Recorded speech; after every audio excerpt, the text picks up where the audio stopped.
Last class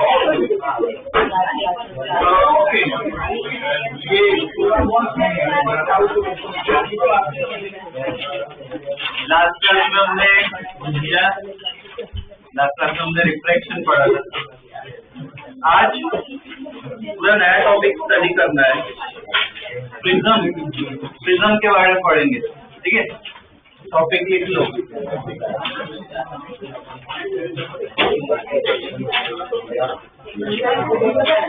prism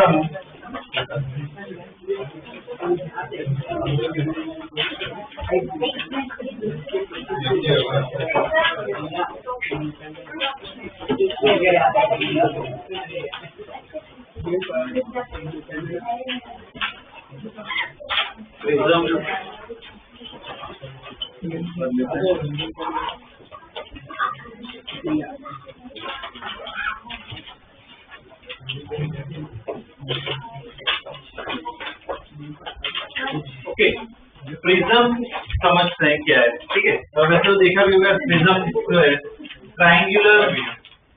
triangular shape होता है। ठीक है, ग्लास का बना होता है, तो हम क्या कहते हैं, प्रिज्म कहते हैं। ठीक है, प्रिज्म का काम क्या होता है कि सपोज रे इस तरफ आ रही है, यहाँ पे रिफ्लेक्शन हो, मेन क्या होगा, रिफ्लेक्शन रिफ्रैक्शन क्या होता है, रिफ्रैक्शन। ग्लास है, ट्रांसपेरेंट है, क्या होगा, रिफ्रैक्शन। तो यहाँ पे पहले रिफ्रैक्शन होगा, ये नॉर्मल बना है। ठीक है, ये क्या होगा, अपना एंगल ऑफ इंसिडेंस। ठीक है, अब यहाँ पे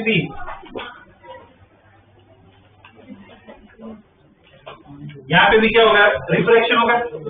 रे क्या है, बाहर आएगी, ऐसे कुछ जाएगी। तो इसमें प्रिज्म का देखो मेन काम, देखो रे इस तरफ आ रही है, ये यहाँ पे जा रही है, तो प्रिज्म बेसिकली क्या करता है, रे को बेंड करता है। ये मेन काम होता है। ठीक है, दूसरा भी काम होता है प्रिज्म का, वो हम आगे पढ़ेंगे। वो है ना, व्हाइट लाइट को स्प्लिट भी कर सकते हैं। व्हाइट लाइट में पता हो तो पूरे क्या वेरिएशन आते हैं, विस्की और परत पड़ा होगा ना, वायलेट। ठीक है ना, वो पूरा वेरिएशन आता है। तो अभी के लिए क्या है, ये लाइट को क्या करता है, बेंड करता है। ठीक है, लाइट इस तरफ जानी चाहिए ओरिजिनल पाथ में, उसकी जगह लाइट इस तरफ जा रही है, इसका मतलब हम बोल सकते हैं लाइट इतनी बेंड हुई। तो ये क्या होगा, डेविएशन। किससे नोट करते हैं, डेल्टा से। ये जो एंगल है, जहाँ पे ये जो रिफ्रैक्शन होता है इस साइड पे और इस साइड पे, तो इनके बीच का जो एंगल होता है वो ए से डिनोट करते हैं, क्या कहते हैं उसे, प्रिज्म एंगल। ठीक है, ये R1 लिखते हैं, ये R2 लिखते हैं। ये एंगल पे बाहर निकल रहा है, इसको क्या लिखते हैं। ठीक है, ये इसका बेसिक क्या है, नोटेशन है, ये ध्यान रखना है। ठीक है, और भी इसमें हमें स्टडी करना है ना पूरा, और ये इसमें ना बोर्ड में इसके डिराइवेशन भी आ चुके हैं, तो इसको ढंग से पूरा लिखना भी पड़ेगा। ये P ले लेते हैं, ये पॉइंट Q ले लेते हैं, इसको R ले लेते हैं, ये S ले लेते हैं, इसको A है तो ये पॉइंट A ही रखते हैं, ये B C, इसको कुछ M ले लेते हैं, इसको N ले लेते हैं, ये पॉइंट। ठीक है, इसमें पूरा हम स्टडी करेंगे, एंगल, स्नेल लॉ, वो सभी लगाना एकदम सिंपल। ठीक है, ये ड्रॉ करो, इसमें डिराइवेशन कर लेते हैं।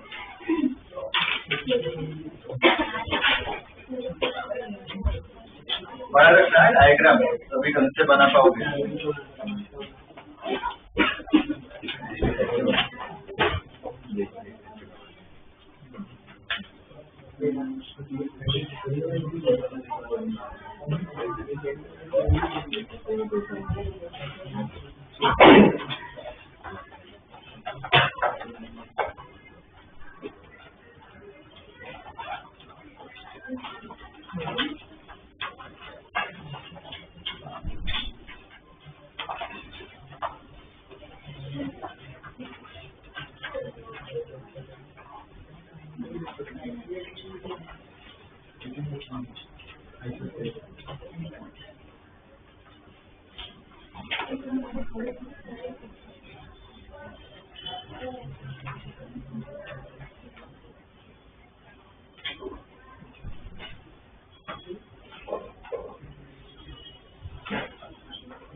चलिए ड्रॉ।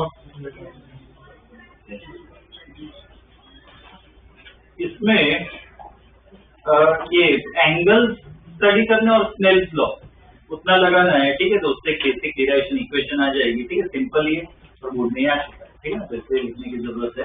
पहले तो ये डायग्राम के बारे में थोड़ा लिख लेते हैं, ठीक है ना। लिखो, स्टेटमेंट समझते हुए लिखेंगे। द पाथ ऑफ द रे, the path of the ray due to prism, the path of the ray due to the prism is PQRS.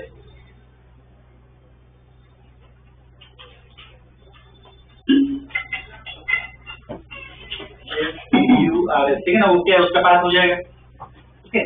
अब हम पहले साइड की बात करें प्रिज्म की, मतलब ये वाली साइड। इस साइड को क्या ए बी बोल सकते हैं। इस साइड का एंगल ऑफ इंसिडेंस क्या है, आई। एंगल ऑफ रिफ्लेक्शन R1, ठीक है ना। लिखो नेक्स्ट टाइम में, on side A B of the prism, on side A B of the prism, on side A B of the prism, comma, angle of incidence is I, angle of incidence is I, and angle of refraction is R1, and angle of refraction, and angle of refraction is R1, ठीक है। Full stop. Continue में ही लिखो, on face AC of the prism, on face AC of the prism, angle of incidence, angle of incidence क्या होगा, R2 होगा। angle of incidence is R2, and angle of emergence, and angle of emergence, and angle of emergence is E, and angle of emergence is E, ठीक है। ये लिख लिया। और ये डेल्टा के बारे में भी लिखना है, ठीक है ना। नेक्स्ट टाइम में लिखो, the angle between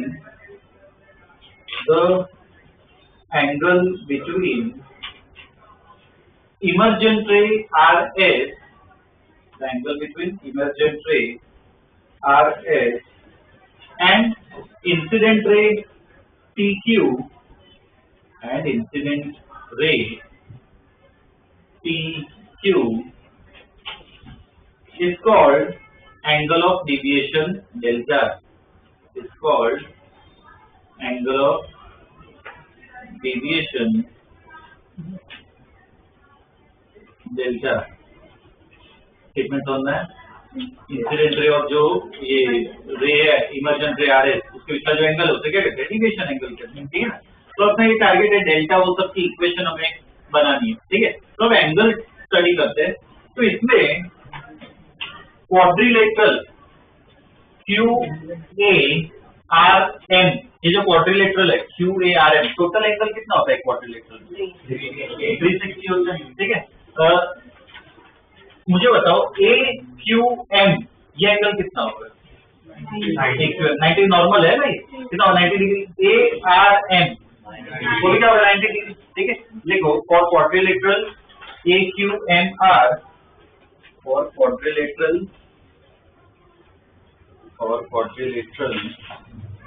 AQMR, comma, the angle AQM, the angle AQM and angle ARM, and angle ARM, इसमें पूरा एंगल मत लिखो, लिखना है angle ARM, angle AQM and angle ARM equal to क्या, 90 डिग्री, इक्वल टू 90 डिग्री। ठीक है, तो देखो ये भी 90 ये भी 90, मतलब दोनों कितना 180। तो ये एंगल और ये वाला एंगल वो भी दोनों कितना होंगे टोटल 180 होंगे। उसके आगे लिखो देयरफॉर में सिंबल डालना, therefore a plus angle QMR, therefore a plus angle QMR equal to 180 degree, therefore angle a plus angle QMR equal to 180 degree। ठीक है, ये 180 डिग्री होगा। ओके, तो ये इसको इक्वेशन 1 बना दो, ये अपनी इक्वेशन 1 आ गई। ठीक है, अब कौन से ट्राइंगल को स्टडी करते हैं? ये वाले ट्राइंगल को स्टडी करते हैं, QMR, ये ट्राइंगल को स्टडी करते हैं। ठीक है, देखो for triangle QMR, for triangle QMR, तो इस ट्राइंगल की बात करें तो देखो मैं क्या लिख सकता हूँ, R1 प्लस R2 प्लस ये जो एंगल है कौन सा QMR, ये तीनों तीन का एडिशन क्या होगा 180 होगा। लिखो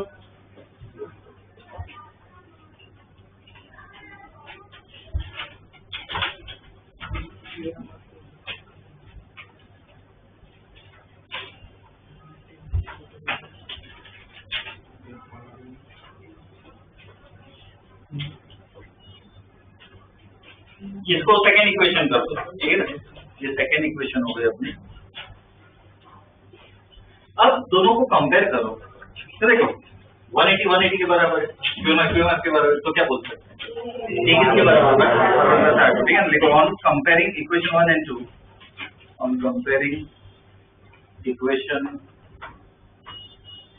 1 and 2, comparing equation 1 and 2, A equal to R1 plus R2, A equal to R1 plus R2। ठीक है, एक इस पे बॉक्स बना दो, ये अपने काम का रिजल्ट है। A equal to R1 plus R2। ठीक है ना, ये प्रिज्म एंगल उसके बराबर होता है, R1 R2 के बराबर। ठीक है, ये क्या आ गया रिजल्ट। अब मेन अपना फोकस किस पे है, डेल्टा पे, डिविएशन मुझे निकालना है। तो देखो डिविएशन के लिए क्या करते हैं, ये ट्राइंगल को अगर मैं देखूं, एक ये एंगल और ये एंगल, ये एक्सटर्नल एंगल हो जाएगा, तो दिस इक्वल टू क्या लिख सकते हैं, दिस प्लस दिस। ठीक है, लिखो next time for triangle QNR, for triangle QNR, comma the exterior angle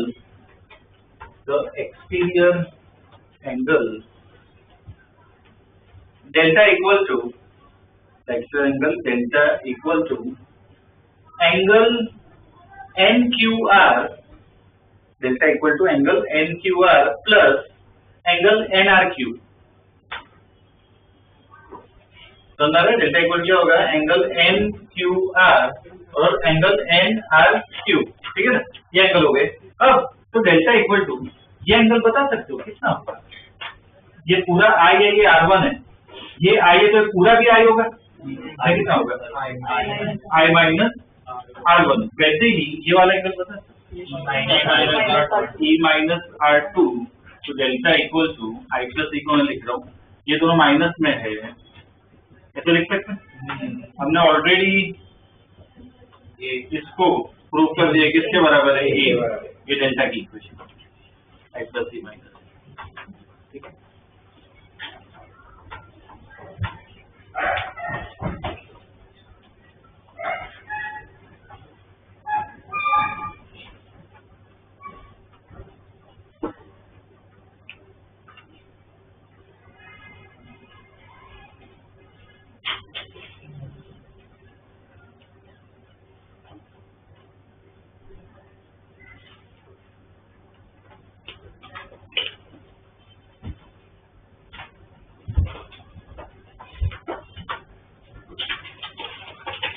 ठीक है, ये जो डेरिवेशन हमने किया ये बोर्ड में काफी बार आ चुका है। ठीक है ना, तो प्रिज्म वाला पार्ट के हमें पता होना चाहिए।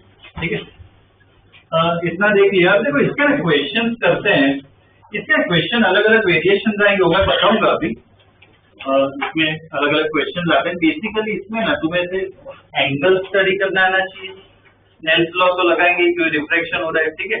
बस इतने पे ध्यान देना है, जरूरी नहीं कि ये जो इक्वेशन लिखा है वही यूज हो। स्नेल्स लॉ, एंगल की स्टडी, ठीक है ना, वो प्रॉब्लम पे डिपेंड करेगा। कुछ प्रॉब्लम करते हैं तो थोड़ा आइडिया लगेगा कैसे सॉल्व करना है। सपोज जैसे प्रिज्म दिया हुआ है, ये एंगल 30 डिग्री, ये पार्ट को पॉलिश कर दिया। पॉलिश कर दिया इसका मतलब ये क्या बन जाता है, मिरर, ठीक है। तो चलो ऐसे कुछ रे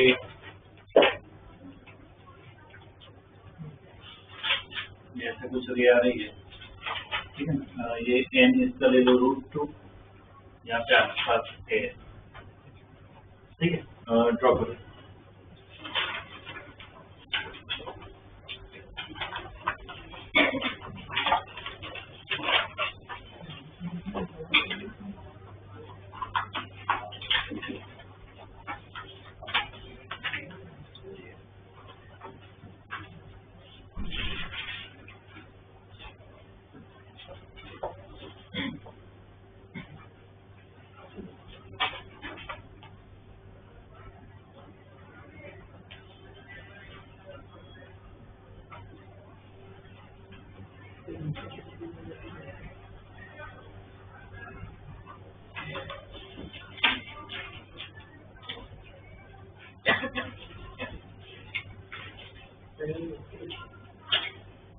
लिखो question, find angle of incidence, find angle of incidence for which, find angle of incidence for which the ray retraces its path, for which the ray retraces its path, for which the ray retraces its path, ठीक है। ऐसा ये दिया हुआ है। अब इसमें deviation या वो जो डेल्टा है वो सब कुछ पूछा नहीं है इसमें, तो वो कोई काम नहीं आएगा ये सब, ठीक है। इसमें क्वेश्चन जो मैं बताया कि स्नेल लॉ, एंगल, वो सब स्टडी करना आना चाहिए। तो क्वेश्चन के हिसाब से दिया रिट्रेस कर रहा है। रिट्रेस का मतलब क्या है, जैसे आ रही है वैसे जाएगी। मुझे इधर ड्रॉ करके बताओ कैसा दिखेगा, कुछ डेटा लिख पाओ तो भी अच्छा है। ड्रॉ करके बताओ मुझे।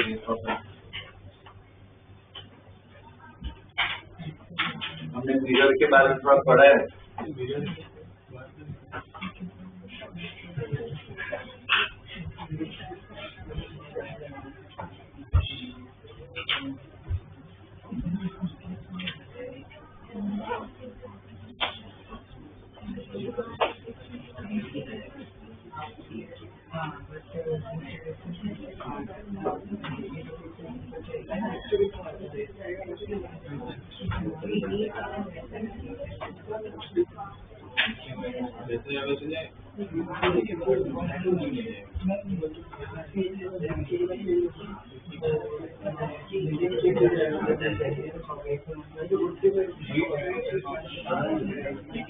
हो गया क्या? देखो रिट्रेस कर रहा है। रिट्रेस कब होता है, ये इधर रिफ्रैक्शन हो गया, रिफ्रैक्शन के बाद रे कुछ ऐसे जाएगी, ठीक है। अब रिट्रेस का मतलब वापिस ऐसे ही जाना चाहिए इसी पास में। कब पॉसिबल है मिरर के केस, ये 90 डिग्री पे है, तभी क्या होगा, रे वापिस ऐसे जाएगी ना सेम पास में। इधर क्या करेगी, इसको रिट्रेस कर, ठीक है ना। ये दिया एंगल ऑफ इंसिडेंस निकालना है, डायग्राम में ड्रॉ करो, इधर नॉर्मल बनाओ, ये क्या होगा आई, ठीक है ना, ये आई होगा। अब खुद ट्राई करो प्रॉब्लम सॉल्व करने, एंगल स्टडी करना, स्नेल्स लॉ सब जो लगा सब करो ट्राई।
इसमें सॉल्व करते हैं। ये 30 है, ये 90 है, ये कितना होगा? 60 है ना, पूरा 180 डिग्री होगा। अब ये भी निकाल सकते हैं, R1 जो है पूरा ये भी 90 होगा, नॉर्मल है तो ये कितना होगा? 30। अब क्या करें? लगाते हैं तो N1 sin I sin R, तो N11 sin I मुझे निकालना है। N2 कितना है? √2 दिया हुआ है, और R कितना है? 30। √2 into sin 30 कितना होगा? 1/2, मतलब sin I किसके बराबर है? 1/√2। कौन सा एंगल पे आता है? 40। ठीक है, ये होगा अपना एंगल ऑफ इंसिडेंस। इस पे क्या करेगा? रीट्रेस करेगा।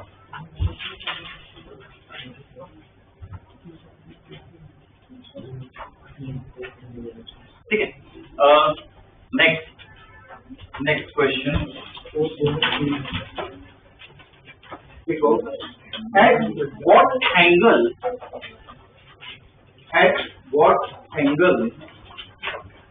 should a ray of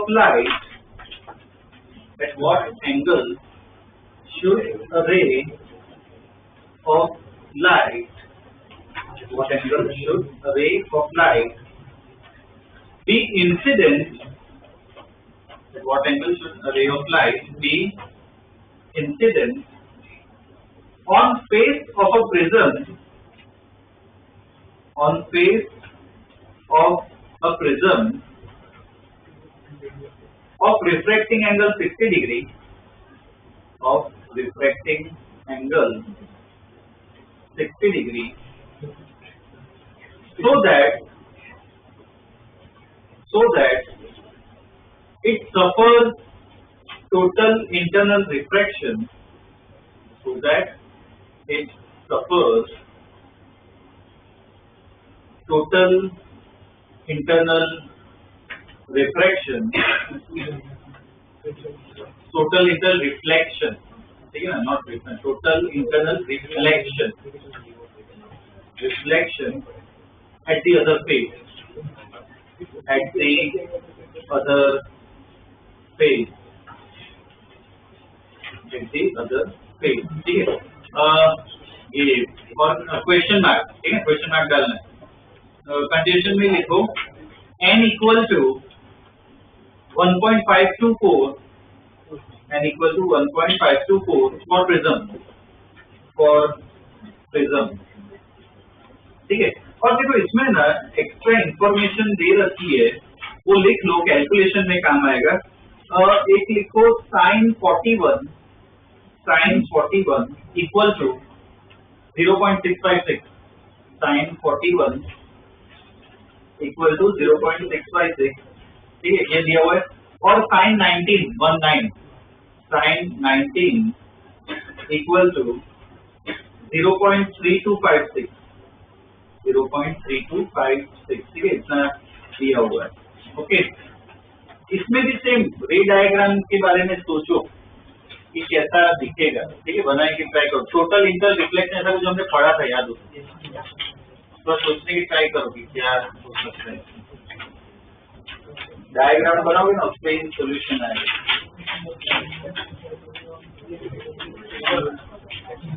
reflecting angle 60 degree और एंगल ऑफ प्रिज्म, हाँ, मतलब प्रिज्म एंगल होता है।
रे डायग्राम कैसा होगा? इसमें प्रिज्म है ये 60, देखो रिफ्रैक्टिंग एंगल, क्वेश्चन में रिफ्रैक्टिंग एंगल दिया ना, मतलब प्रिज्म एंगल होता है, ठीक है। अब देखो इसमें रे ऐसे कुछ आ रही है, यहाँ पे रिफ्रैक्शन होगा, यहाँ पे भी नॉर्मल बना देते हैं। आप देखो ध्यान दो, यहाँ पे ध्यान दो, टोटल इंटरनल रिफ्लेक्शन का मतलब क्या? इधर जो रे आ रही है दूसरे फेस को, क्या ऐसे वापस रिफ्लेक्ट होगा, इधर आ रही है ऐसे रिफ्लेक्शन होगा, इधर बाहर नहीं निकलेगी। ये कब स्टडी करते हैं? हमने उसमें पढ़ा था, ये एंगल जो है वो क्या होना चाहिए?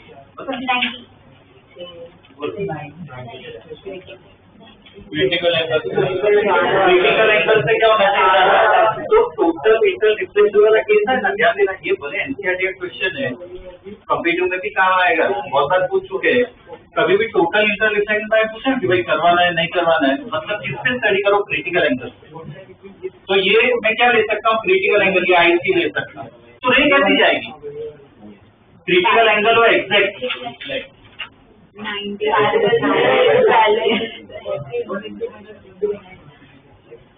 क्या होगी?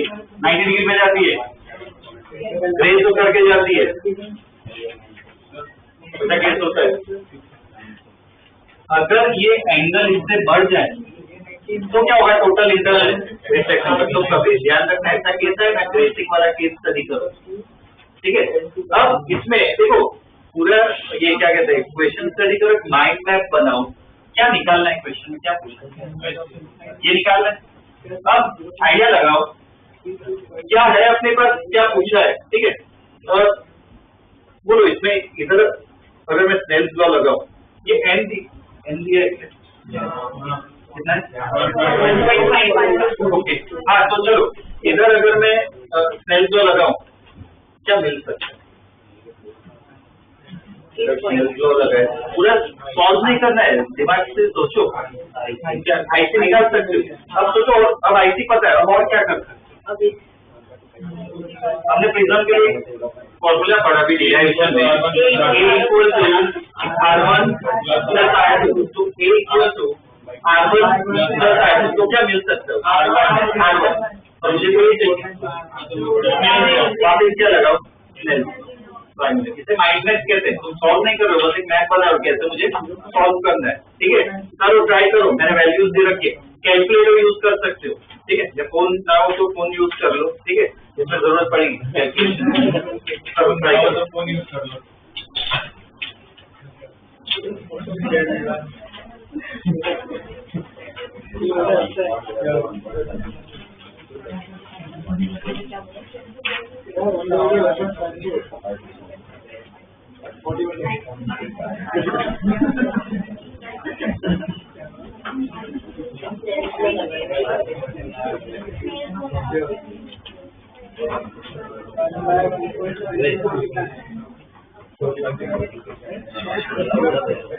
आईसी निकालो, आईसी निकालो, आईसी 41 डिग्री, एक तो ना 29.7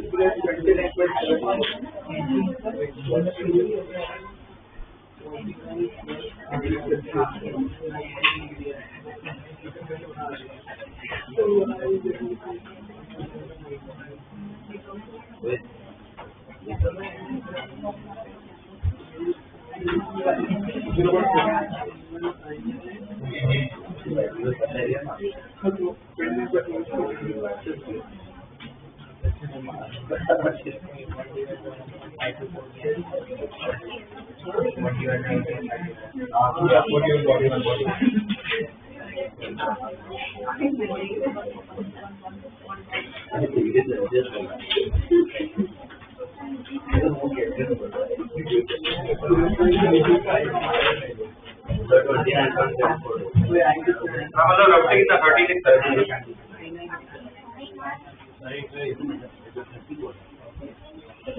25 डिग्री।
ये सरफेस पे पहले स्नेल्स लॉ लगा रहे हैं, तो क्या लिखेंगे हम?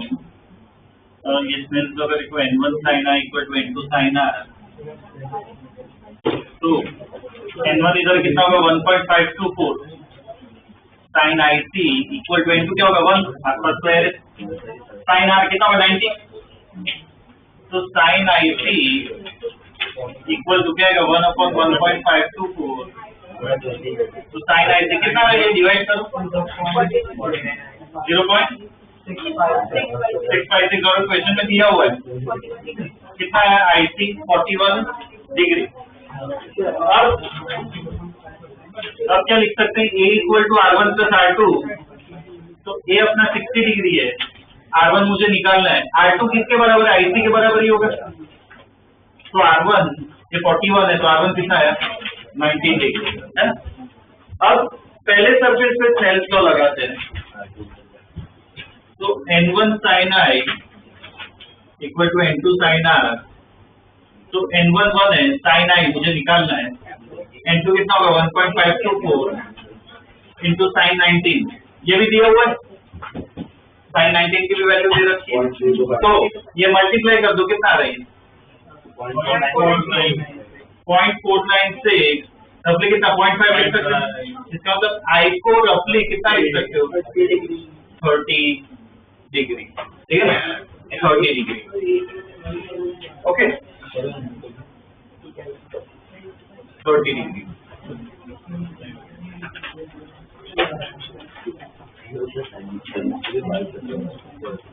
अब इसमें जो समझो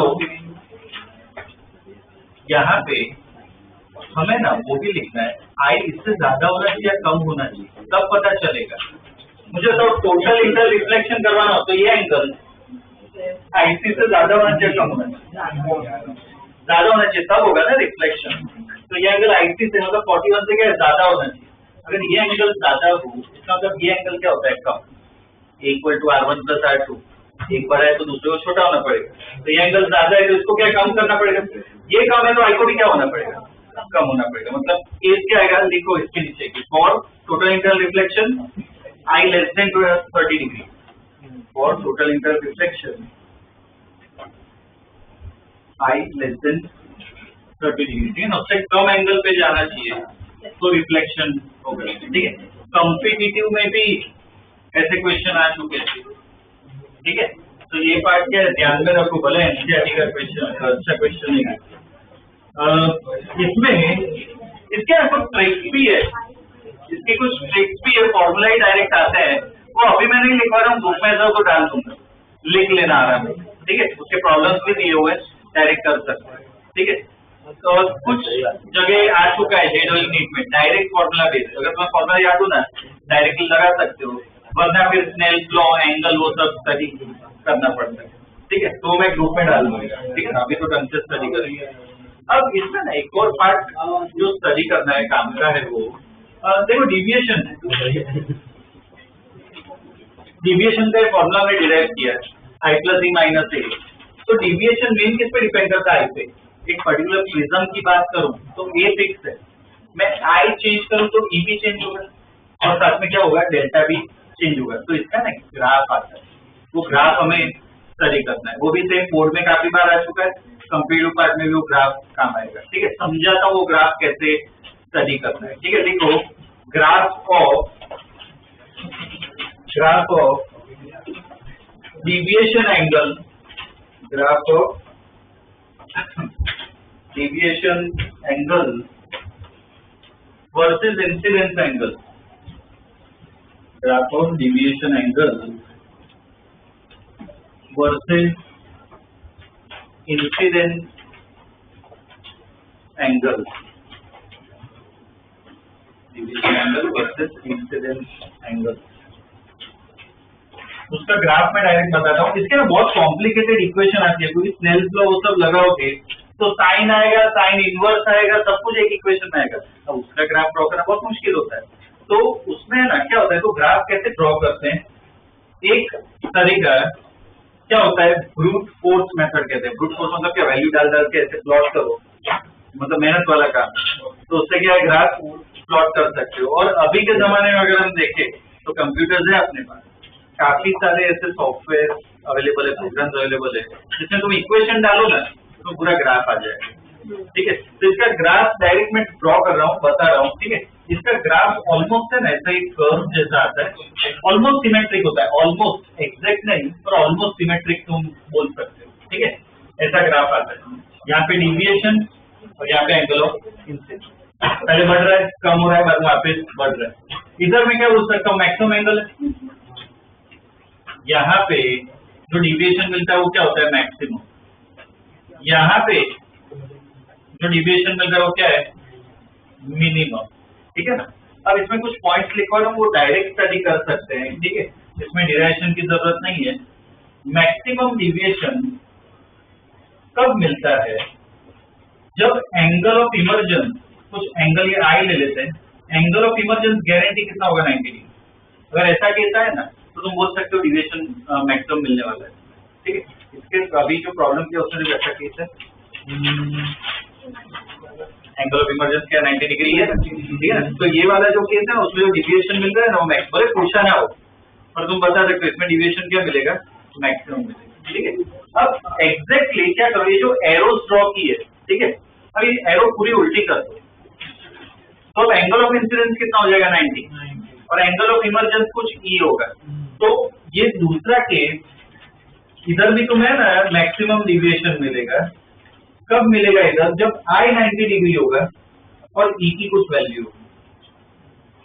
ये दोनों केस में क्या मिलता है तुम्हें, मैक्सिमम डिविएशन। या तो एंगल ऑफ इमर्जेंस 90 डिग्री होना चाहिए, या तो एंगल ऑफ इंसिडेंस 90 डिग्री होना चाहिए। ऐसा कोई केस बैठे तो मैक्सिमम डिविएशन मिलता है। मिनिमम डिविएशन एक ही पॉइंट पे मिलता है, एक ही पॉइंट पे। वो पॉइंट कौन सा है, जब एंगल ऑफ इंसिडेंस और एंगल ऑफ इमर्जेंस क्या हो, सेम। अगर सेम हो ना तो मिनिमम डिविएशन। ये सब कंडीशन है, ध्यान रखनी है, ठीक है। एंगल ऑफ इंसिडेंस और इमर्जेंस सेम हो तो क्या मिलता है, मिनिमम डिविएशन, कम से कम डिविएट होती है लाइट। और बाकी कोई भी एंगल पे एक पर्टिकुलर डिविएशन है, सपोज डेल्टा, इधर देखो दो वैल्यूज पॉसिबल है, एक यहाँ पे और एक यहाँ पे, दो वैल्यूज पॉसिबल है।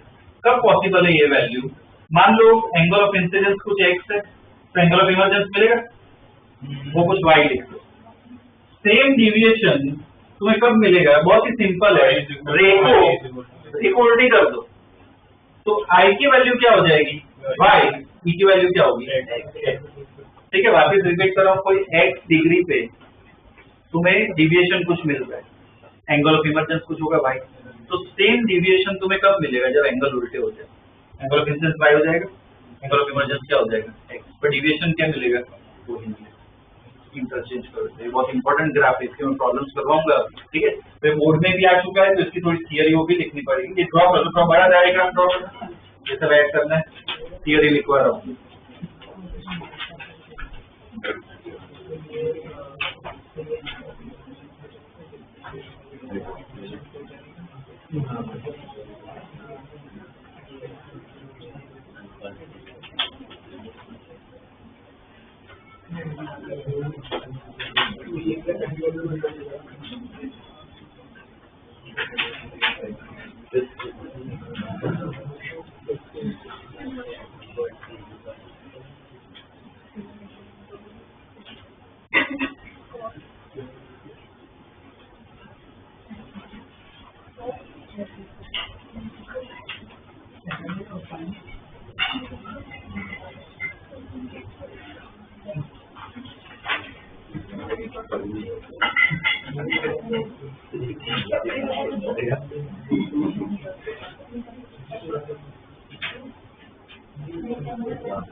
चलिए draw.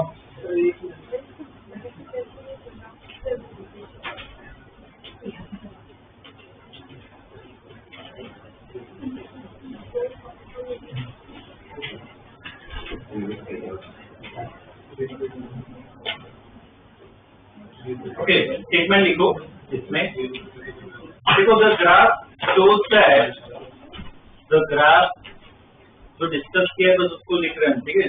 The graph shows that for a single value of delta, for a single value of delta,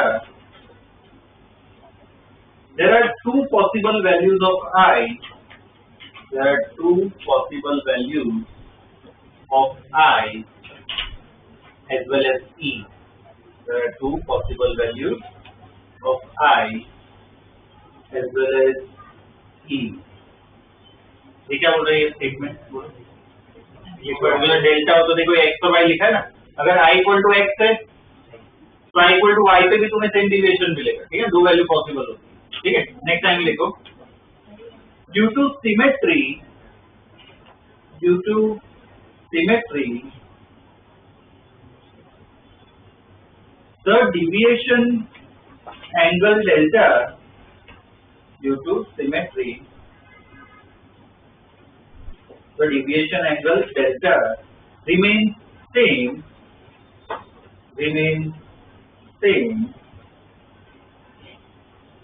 if I and E are interchanged, if I and E are interchanged, I and E are interchanged, ठीक है। Full stop. Continuation में लिखो example, if I equal to x and E equal to y, if I equal to x and E equal to y, then for I equal to y and E equal to x, then for I equal to y and E equal to x, the deviation angle delta will be same. The deviation angle delta will be same. The deviation angle delta will be same.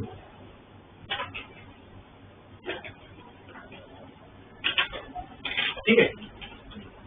और ये जो minimum deviation है ना, जहाँ पे I equal to E है, उसको ना थोड़ा डिटेल में स्टडी करना है, क्योंकि इस पे एक फॉर्मूला आएगा, वो हमें काम आएगा, ठीक है। बोर्ड JEE कॉम्पिटिशन दोनों में, ठीक है। तो वो एक स्टडी कर लेते हैं। इसके बाद नीचे लिखो condition for minimum deviation, condition for minimum deviation, condition for minimum deviation, ठीक है। लिखो उसमें for I equal to E, for I equal to E, the refracted ray in the prism, the refracted ray in the prism is parallel to its base. The refracted ray in the prism is parallel to its base. So deviation is minimum. So deviation is minimum.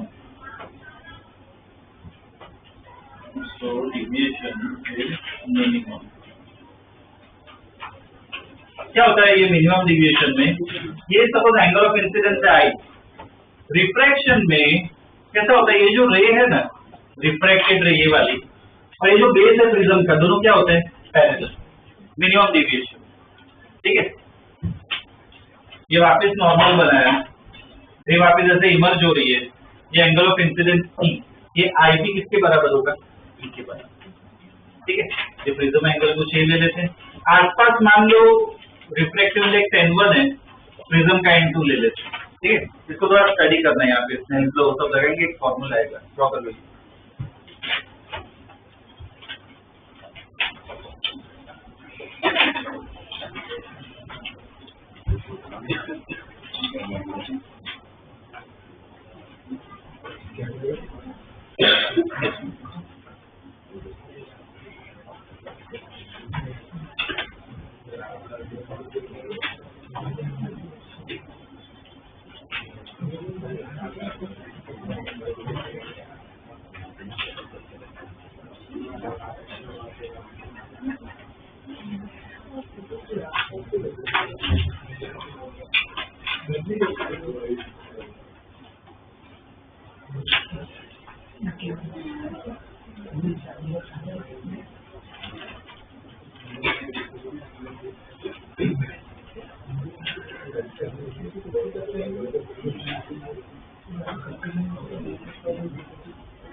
ठीक है, अब देखो इसमें direction यहाँ पे इसमें ये diagram के नीचे लिखो, फॉर मिनिमम डेविएशन,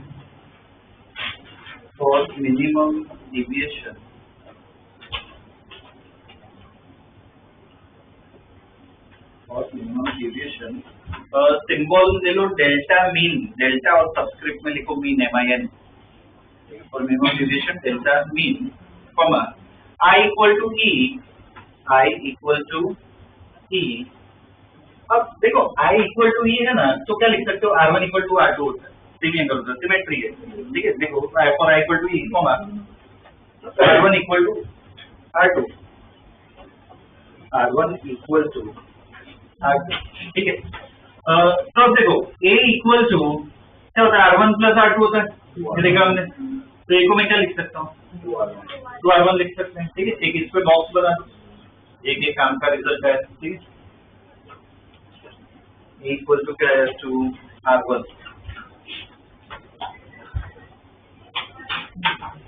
ठीक है। डेविएशन की इक्वेशन भी हमें पता है, वो भी डिराइव की क्या होती है, डेविएशन की इक्वेशन क्या होती है, I plus C minus A। तो डेल्टा मिनिमम की अगर मैं बात करूं तो I और E सेम है, तो दोनों को मैं क्या लिख सकता हूँ, 2I माइनस A। तो एक मिनिमम डेविएशन का फॉर्मूला आ गया, क्या होता है, 2I minus A।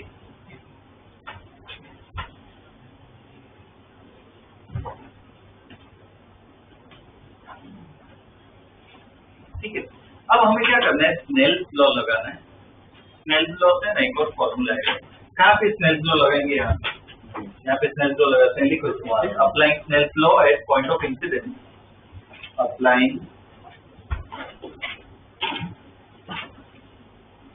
Snell's law at point of incidence, applying Snell's law at point of incidence. तो स्नेल्स लॉ अप्लाई करें तो N1 sin I equal to क्या होगा, N2 sin R1 लिख सकते हैं।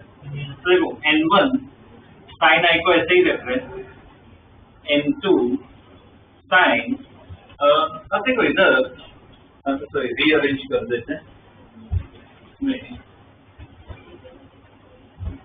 तो क्या लिख रहा हूँ, N2 by N1, तो N2 by N1 को क्या लिख सकते हैं, sin I upon sin R1, ठीक है।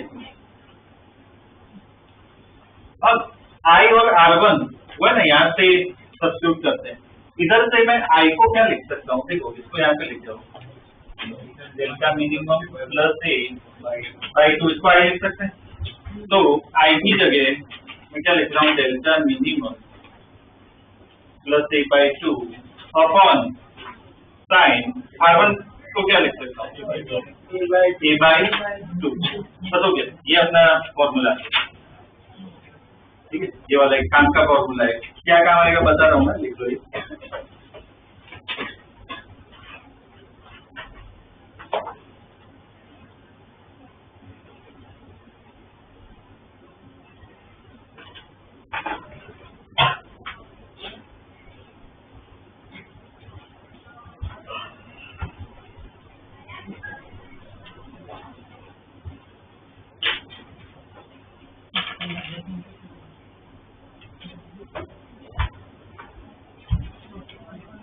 देखिए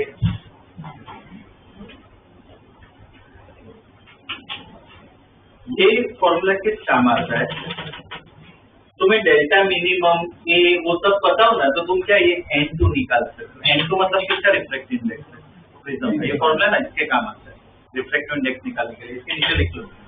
this formula is used, this formula is used, this formula is used to find, this formula is used to find refractive index of prism. This formula is used to find refractive index of prism.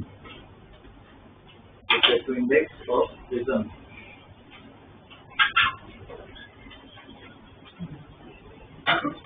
ठीक है, refractive index of prism.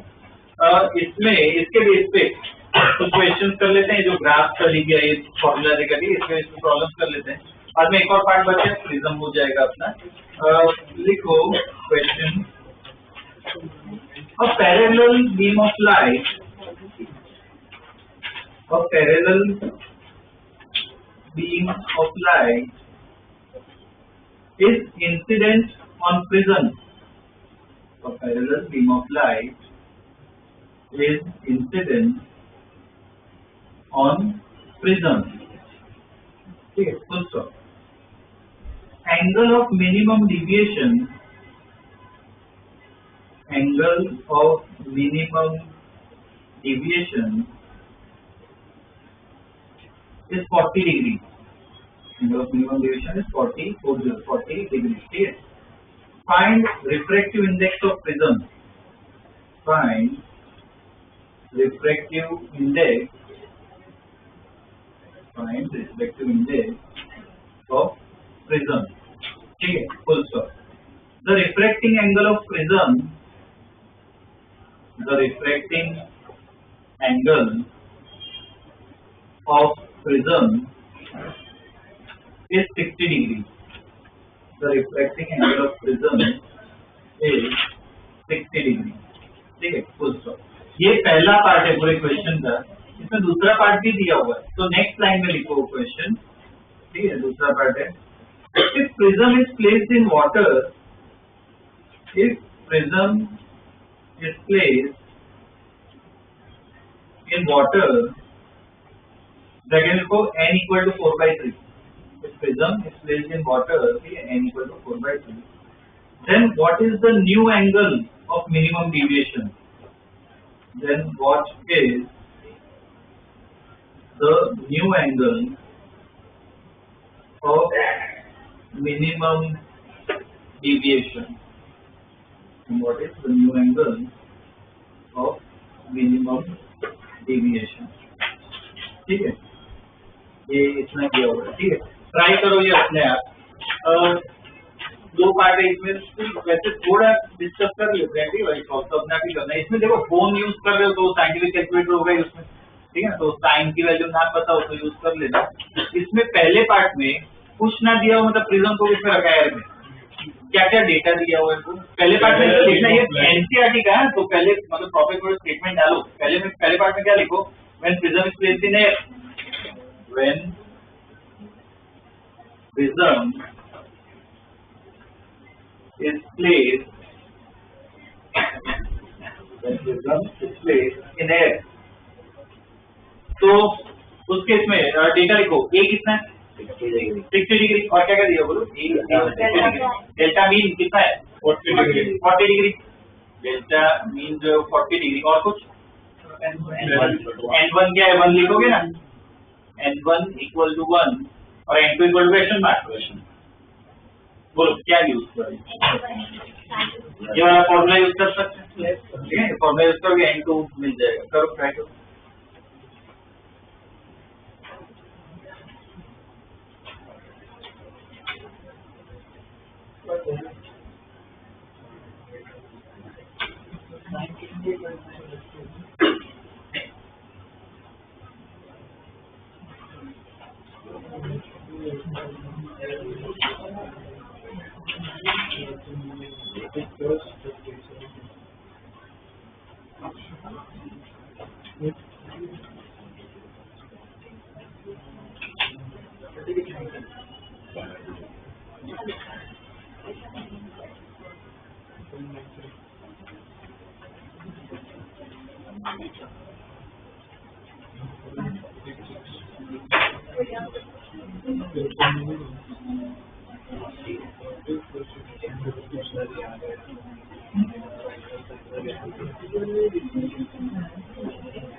क्या बात?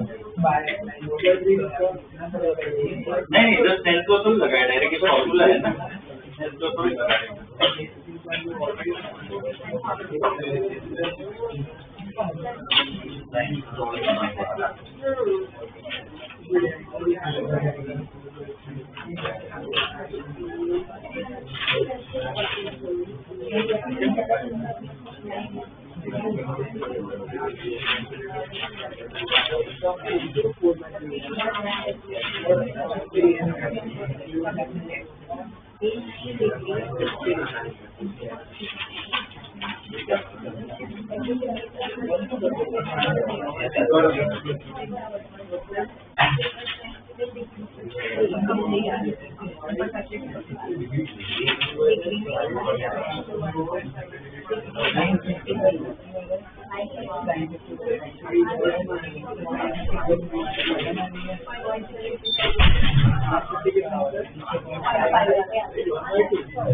देखो यही formula use करना है, N2 निकालना है, N1 तो 1 होगा, साइन डेल्टा मिनिमम और ये दोनों दिया हुआ है 40 + 60/2 और नीचे 60/2 तो N2 = 100/2 कितना होगा 50, यहाँ पे साइन 30। अब देखो इधर साइन 50 की वैल्यू निकाल वो कैलकुलेटर से कितना है 766 साइन 30 कितना होगा 1/2 फिर से N2 आगे अपना कितना आ गया, ये पहला पार्ट अपना हो गया, n कितना आ रहा है 1.5, ये प्रिज्म का रिफ्रैक्टिव इंडेक्स है। दूसरे पार्ट में दिया हुआ है, दूसरे पार्ट में क्या दिया है कि प्रिज्म को किसमें डाला है वाटर में, तो दूसरे पार्ट में लिखना कि when prism is placed in water, ठीक है, तो वापस डेटा लिखना है when when prism is placed in water, तो सर डेटा बताओ, n1 क्या होगा 4/3, n2 1.53, अभी निकालो यूज करना है ना, n2 1.532 और a कितना 60 डिग्री रहेगा, डेल्टा मिनिमम निकालना है, ये सेम फॉर्मूला यूज करो।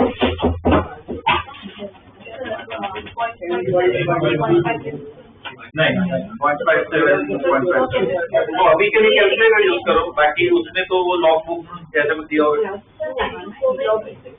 हेलो लॉग बुक में टाइम टेबल भी आता है।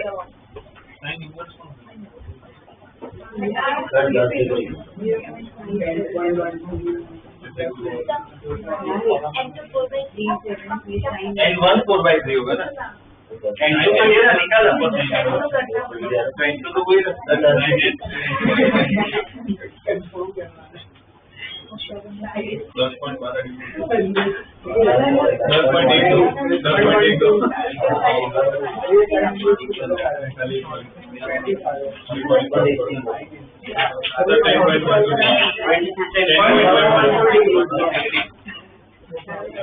ये n2 1.532 ये होगा 4/3 sin delta minimum plus a/2 upon sin a/2।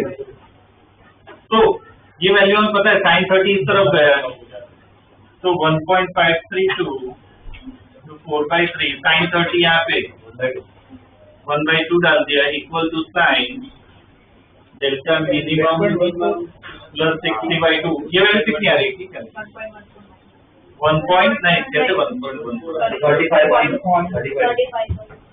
ये वैल्यू 570।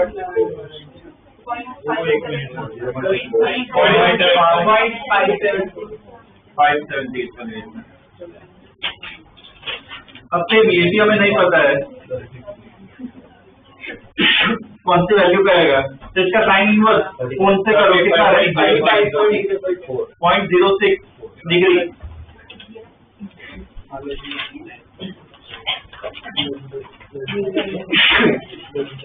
तो इसको सॉल्व कर दो, डेल्टा मिनिमम आ जाएगा 10.2 इधर डालने दो 10.12 डिग्री, ठीक है 10.12।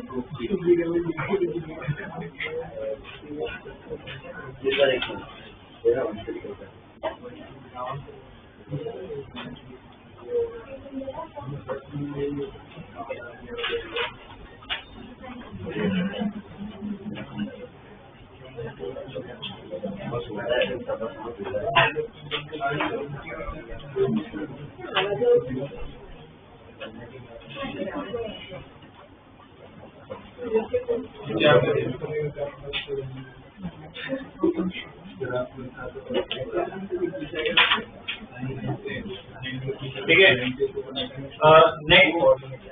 Next question. In an equilateral prism,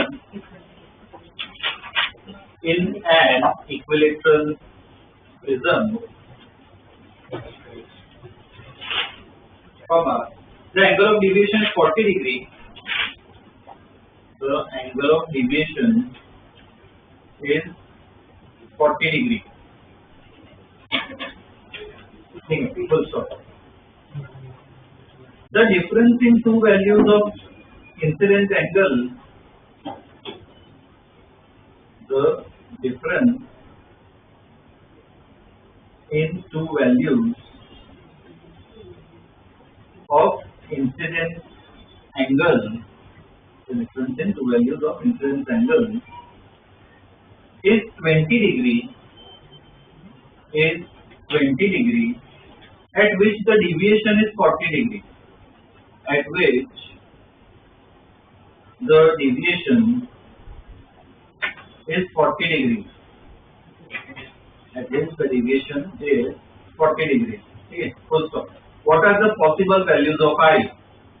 What are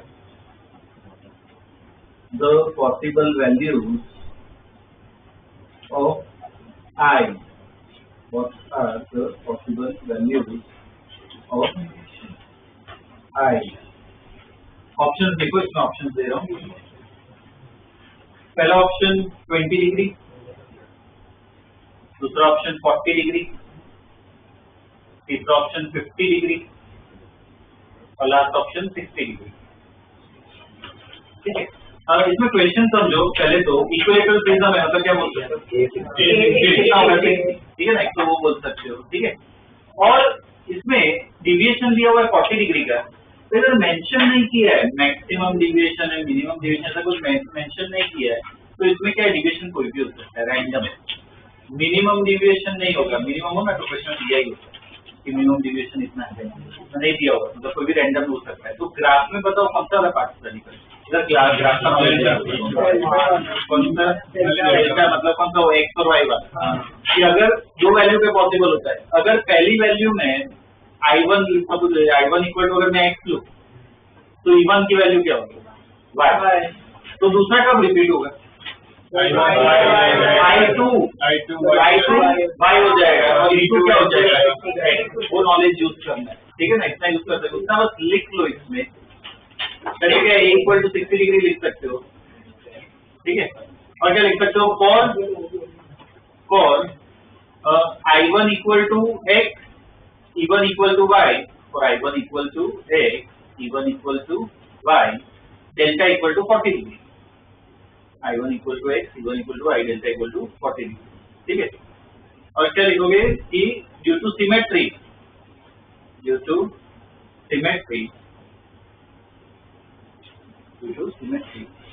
for I2 equal to y, E2 equal to x, I2 equal to y, E2 equal to x, delta equal to 40 degree. ठीक है ना, ये अपना इतना नॉलेज है अपने पास। अब क्वेश्चन में जो डेटा दिया है उस हिसाब से कुछ करो, दिमाग लगाओ, थोड़ा क्या निकालना है? I1 I2, ये दो वैल्यूज निकालनी आएगी।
इसमें क्या किया हुआ एक्स कौन सी इक्वेशन लगाएंगे, कुछ आइडिया लग रहा है? I प्लस सी माइनस ए, तो डेल्टा अपना दिया है 40 डिग्री। अब देखो आई और ई वो कोई कौन सी एक्स और वाई वैल्यूज है दोनों की, तो एक्स प्लस वाई माइनस ए कितना है 60, तो इधर से एक इक्वेशन आ गई, एक्स प्लस वाई कितना है 100।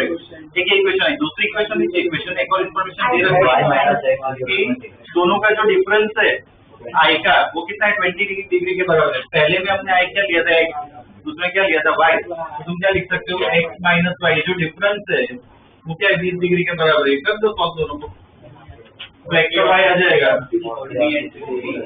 कितना आएगा 40 डिग्री और 60 डिग्री, ठीक है। ये दो वैल्यूज आ गई, इस पे तुम्हें डिविएशन कितना मिलेगा 40 डिग्री मिलेगा।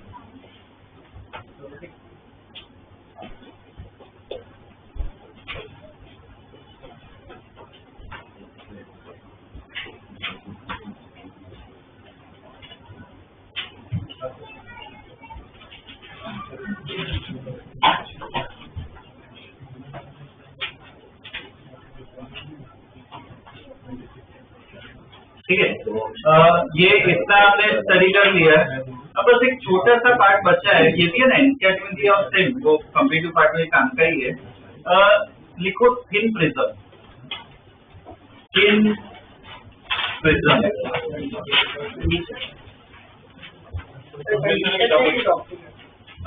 प्रिज्म में ये कंडीशन नहीं है, टॉपिक की तरह ही लिखो इसको, सब टॉपिक थिन प्रिज्म, ठीक है। थिन प्रिज्म देखो क्या होता है समझो इसमें, अगर प्रिज्म एंगल, ये जो प्रिज्म एंगल है ये बहुत ही कम हो तो प्रिज्म अपने आप ही क्या है पतला हो जाएगा ना, ठीक है। थिन प्रिज्म का मतलब क्या है, जो एंगल ऑफ प्रिज्म होता है ना वो बहुत ही कम होता है, जनरली बहुत कम मतलब कि 5 डिग्री से कम हो, बहुत ही पतला होता है, ठीक है। तो उसे क्या कहते हैं हम थिन प्रिज्म कहते हैं, ठीक है। तो उसमें भी एक इक्वेशन स्टडी करनी है। देखो statement, if the prism angle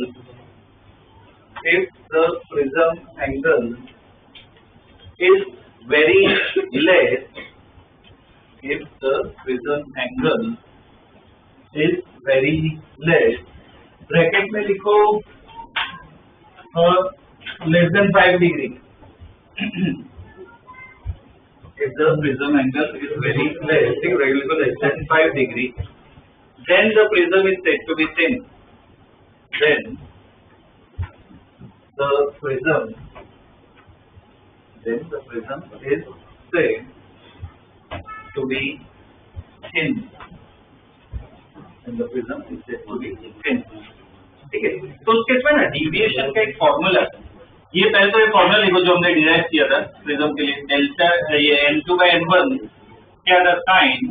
अब यहाँ पे डेल्टा मिनिमम नहीं लिख रहा हूँ, सिर्फ डेल्टा लिख रहा हूँ, ठीक है, कोई भी डिविएशन के लिए चलता है, plus a/2 upon sine a/2, ठीक है। लिखो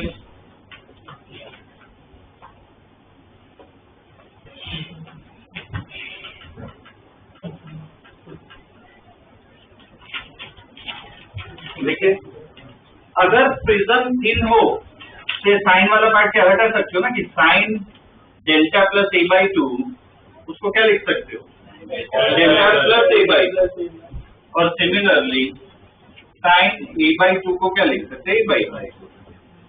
तो सब्स्टिट्यूट कर देते हैं, तो n2/n1 equal to delta plus a/2 upon a/2, बस इसको डिराइव कर दिया, लिखते जाओगे तो सिंपल अपना वापस सॉल्व करना है, मुझे मेन डेल्टा निकालना है, ठीक है ना।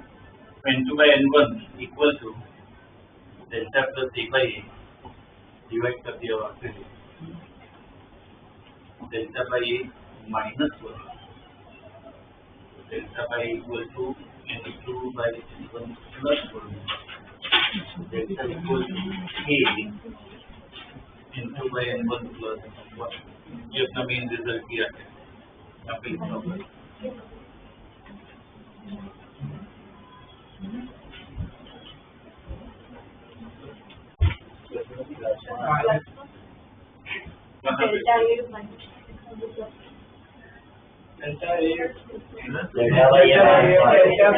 ये प्लस 1, ओके, यहाँ पे माइनस आ जाएगा।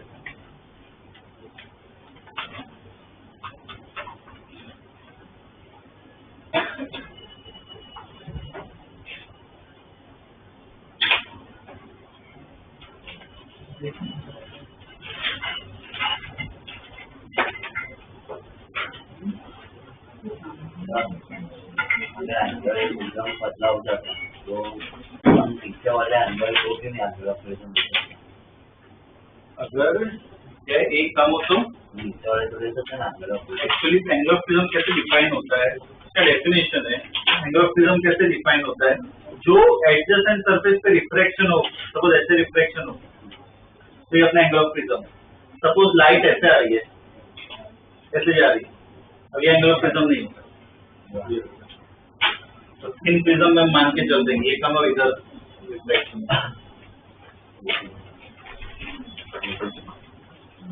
ठीक है, और ये इसमें एक इम्पोर्टेंट ऑब्जर्वेशन देखो क्या है, जो डिविएशन है ना वो एंगल ऑफ इंसिडेंस पे नहीं डिपेंड करता, कांस्टेंट होता है। ठीक है, लिख लो इसके नीचे, deviation is independent of I, deviation is independent deviation is independent of I.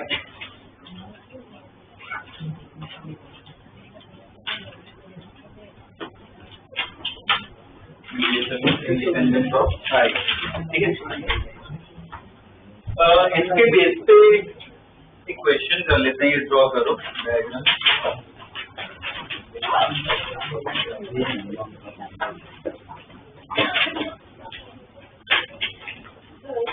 ये फॉर्मूला हम अप्लाई कर रहे तो डेविएशन तो मिनिमम ही होना चाहिए। एक्चुअली इसमें फिर समझो कि तुम कोई भी एंगल पे लाओ छोटे वाले पे, डिविएशन तुम्हें एक ही मिल रहा है तो उसको मिनिमम अच्छा वो कांस्टेंट ही है। हाँ, अच्छा ओके, तो फिर मिनिमम जैसा रहेगा।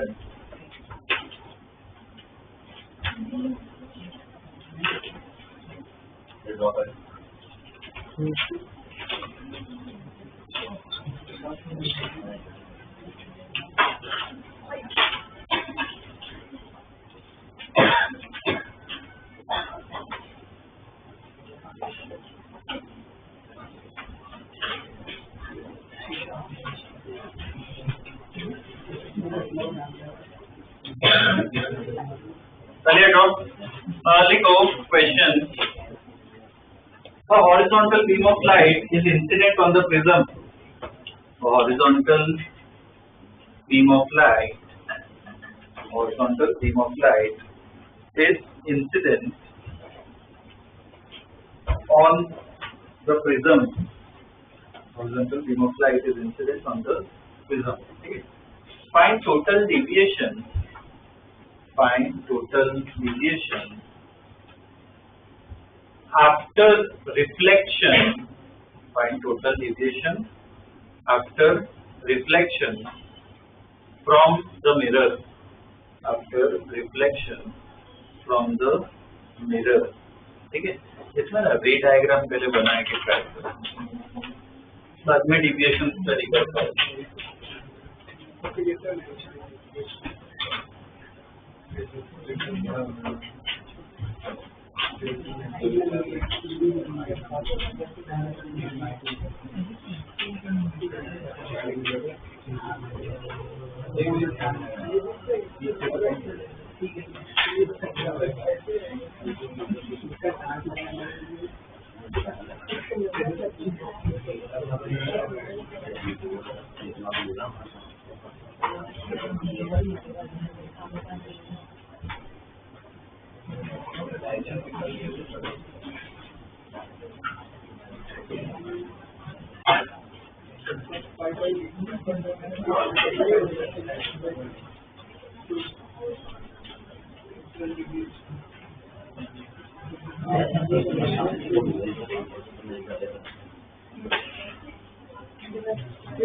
डायग्राम कैसा होगा इसमें, देखो रे ऐसे आ रही है, हॉरिजॉन्टल रे आ रही है।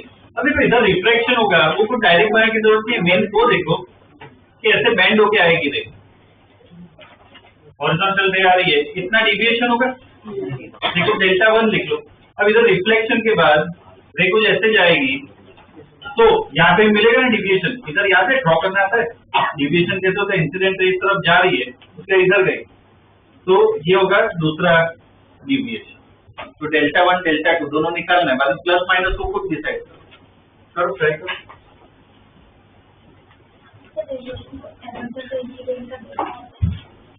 तो ये और ये दोनों को ऐड करोगे वही चलेगा।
पहला जो डिविएशन है, देखो रे एचआर ये इस प्रिज्म की वजह से, ध्यान दो सर, इस प्रिज्म की वजह से जो डिविएशन होगा पहला हम क्या इस फॉर्मूला से निकाल सकते हैं। ए कितना है 4 डिग्री, N2 कितना होगा 1.5, N1 क्या होगा 1 है, इधर से डेल्टा 1 कितना आ रहा है 2 डिग्री आएगी। पर साथ में ना वो भी देखो क्लॉकवाइज है एंटी क्लॉकवाइज, रे इस तरफ जा रही थी उसकी अगर ऐसे नीचे बेंड हो गए, मतलब कैसे बेंड हुई क्लॉकवाइज। अब इस मिरर की वजह से डिविएशन निकालना है, मिरर की वजह से डिविएशन हम स्टडी कर चुके हैं। मिरर की वजह से क्या होता है 180 माइनस 2i,